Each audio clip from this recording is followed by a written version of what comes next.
Today, we're diving into The Art of Saying No by Damon Zahariades, a powerful guide to reclaiming control of your life.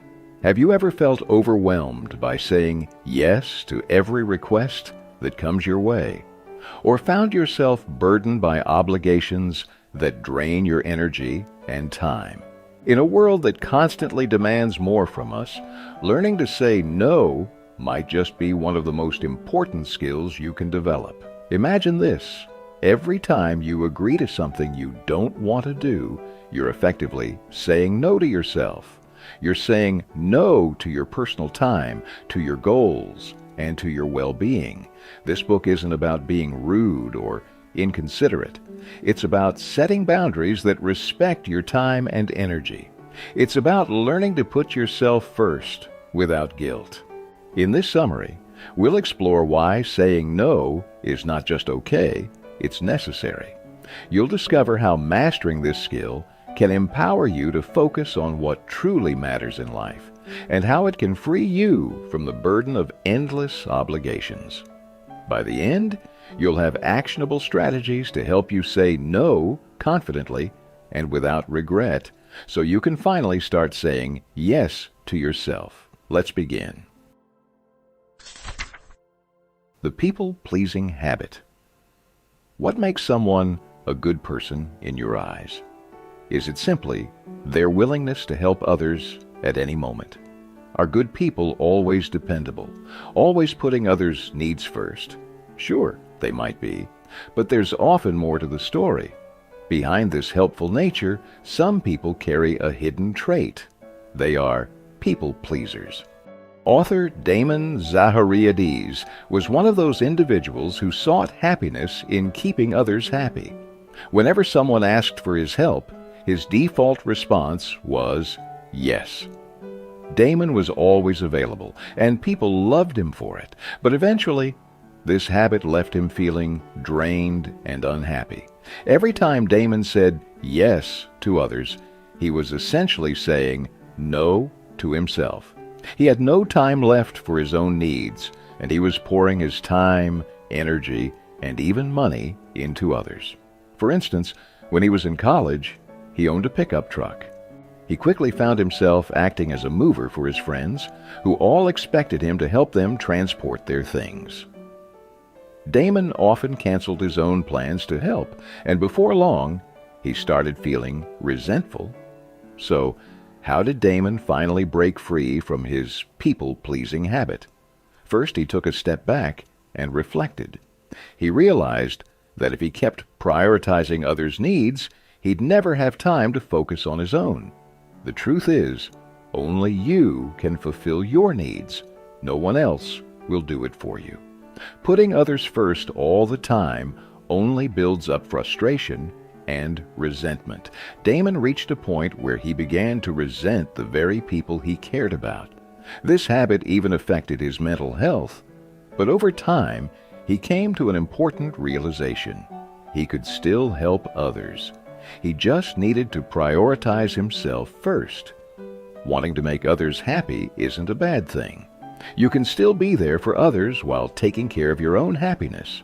It just requires thinking about your needs first. Think of it like the instructions you get on a flight. In an emergency, put on your oxygen mask before helping others.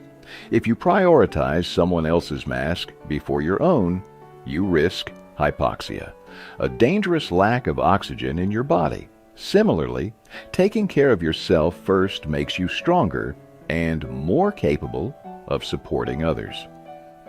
The second step Damon took was to learn assertiveness, the confidence to communicate his needs and boundaries clearly. Assertiveness is a skill everyone should develop. It means confidently expressing what you need, even if it's not popular. For example, if you're discussing politics with a friend who has completely different views, being assertive allows you to share your perspective without forcing your friend to agree. Saying no requires this level of assertiveness. Lastly, Damon understood why saying no was so hard for him. Many people think it should be simple to decline requests. After all, How hard can it be to say one word? But Damon realized that the real challenge wasn't in saying no. It was dealing with the guilt and regret that followed. He often felt guilty even when saying no was in his best interest. In the end, Damon learned that by setting boundaries, he was not only protecting his well-being, but also fostering more honest and respectful relationships.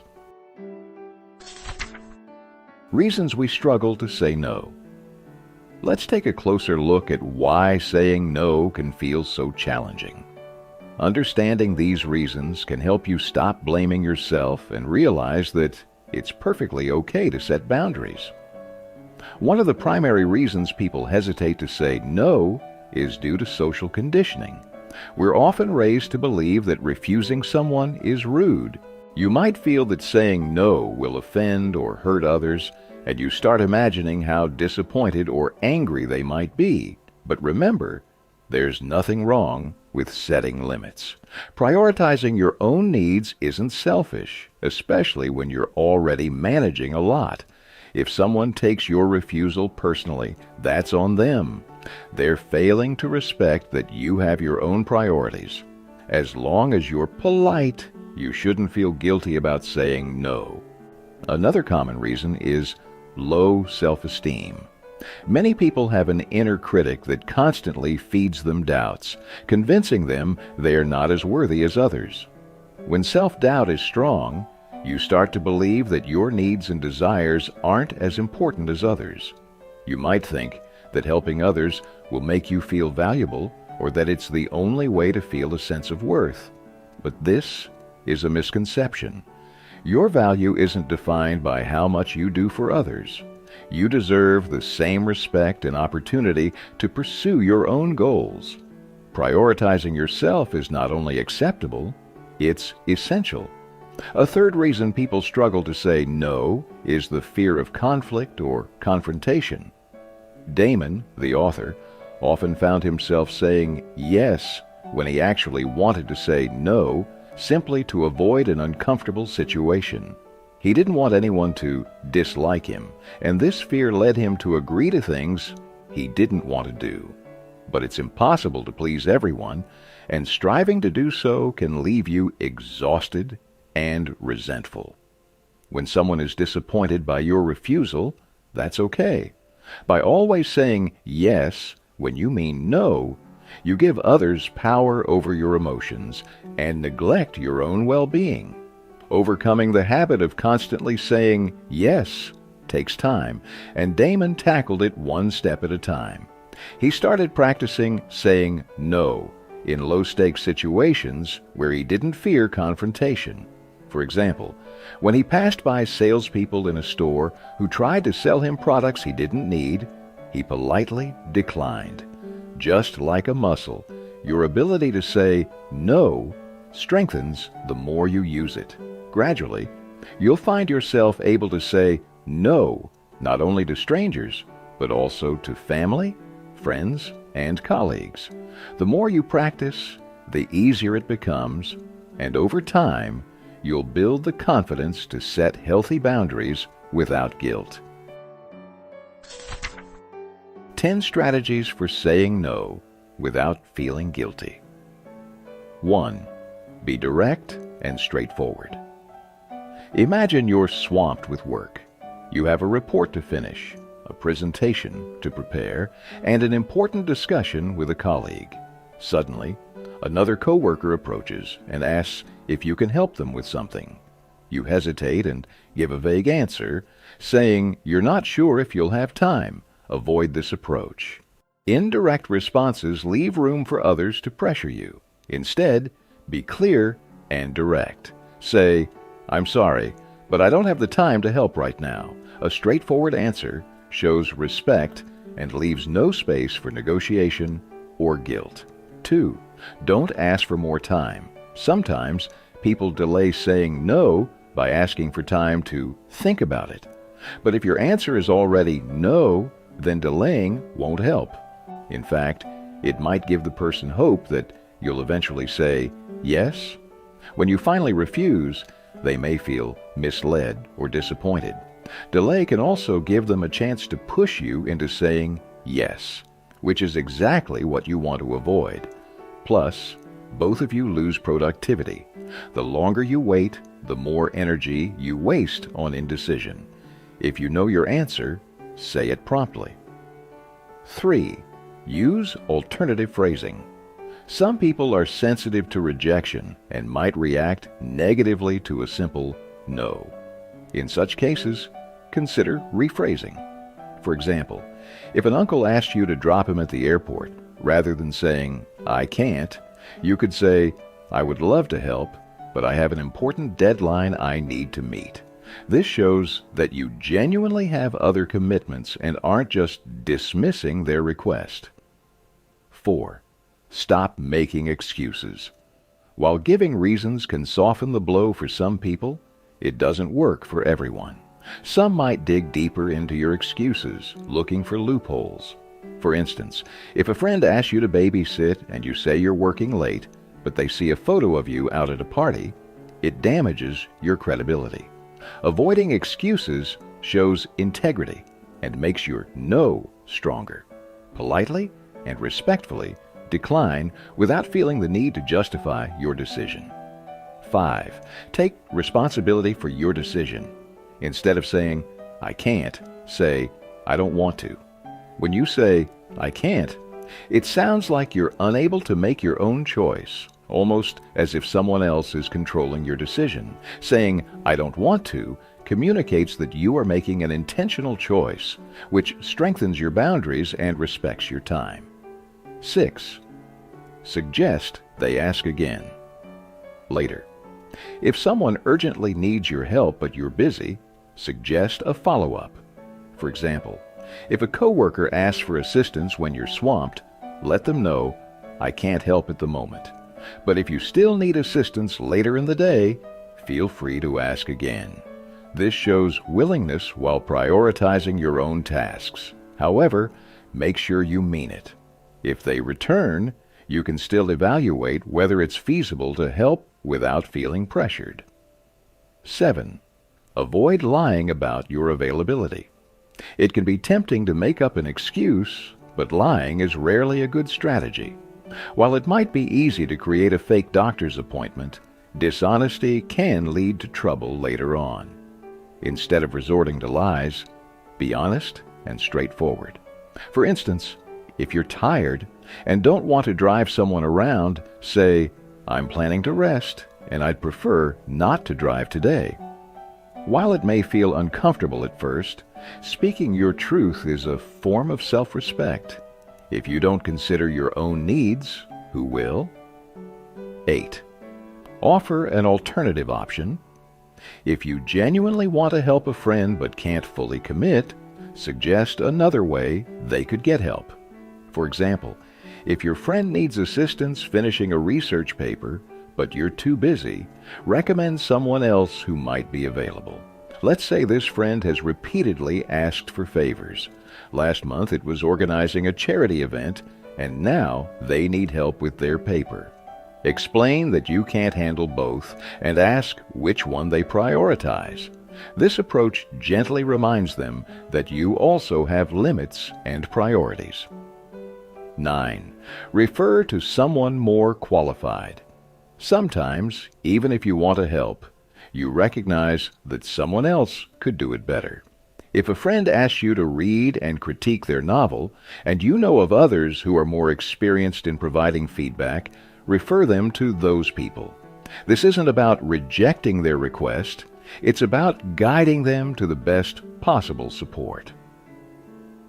10. Explain your limited bandwidth. This is a strategy Damon frequently uses. He maintains a daily to-do list packed with tasks and activities, from meetings to family obligations.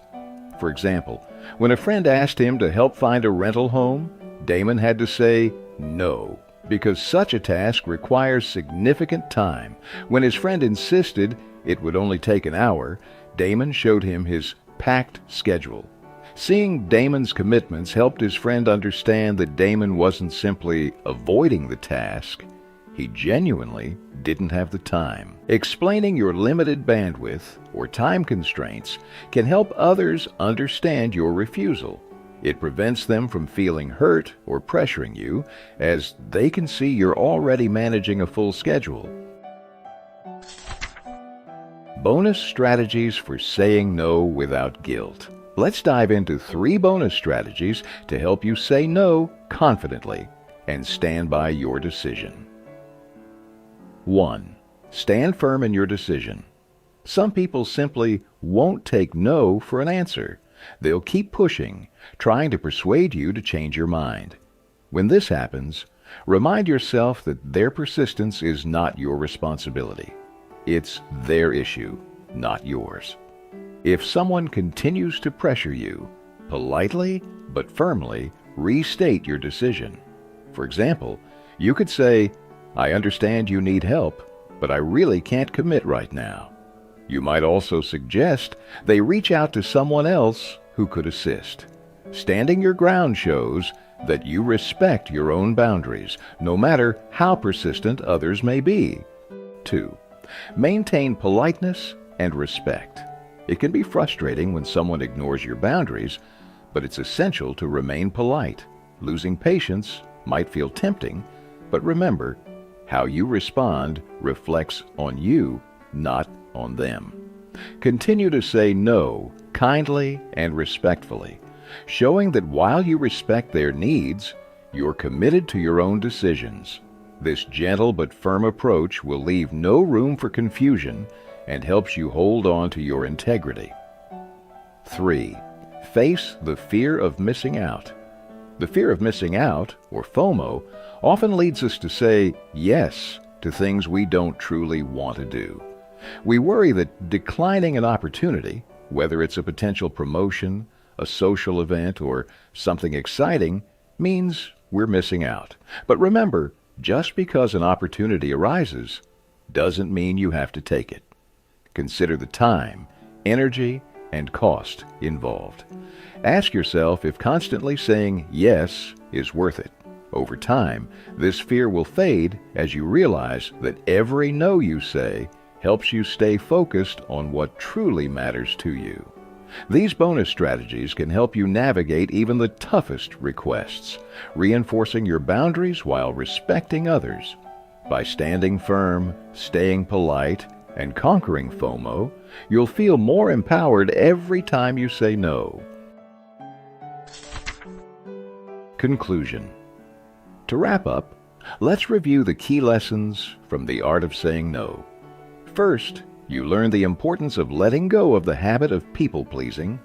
Saying yes to everyone often means saying no to your own needs and desires. This habit can drain your time, energy, and even financial resources. Second, you discovered that being clear and direct with your refusals is essential.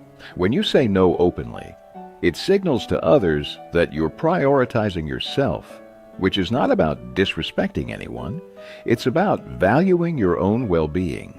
Third, we explored why saying no can be difficult. Recognizing the reasons behind your hesitation helps you better understand and address your struggles. Fourth, you learned several strategies to help you say no confidently. Be straightforward and honest, and avoid resorting to excuses or lies. Even if someone is disappointed, stay firm in your decision. If you genuinely want to help but can't, consider offering an alternative. Whatever approach you take, it's crucial to maintain respect and not to lower yourself to any level of frustration or anger if the other person reacts poorly. Standing up for yourself isn't always easy, especially if you're used to putting others' needs first. Pleasing others might feel satisfying in the short term, but it's unsustainable. It's time to prioritize yourself, and that doesn't make you selfish. It makes you strong. Taking care of your own needs is about self-respect, because if you don't look after yourself, who will? By mastering the art of saying no, you empower yourself to live a more balanced and fulfilling life, focused on what truly matters to you. Thank you for listening to this summary of The Art of Saying No by Damon Zahariades. Remember, learning to say no isn't about rejecting others. It's about saying yes to yourself and to what matters most in your life. If this summary has inspired you to take control of your time and boundaries, try putting these strategies into practice, one step at a time.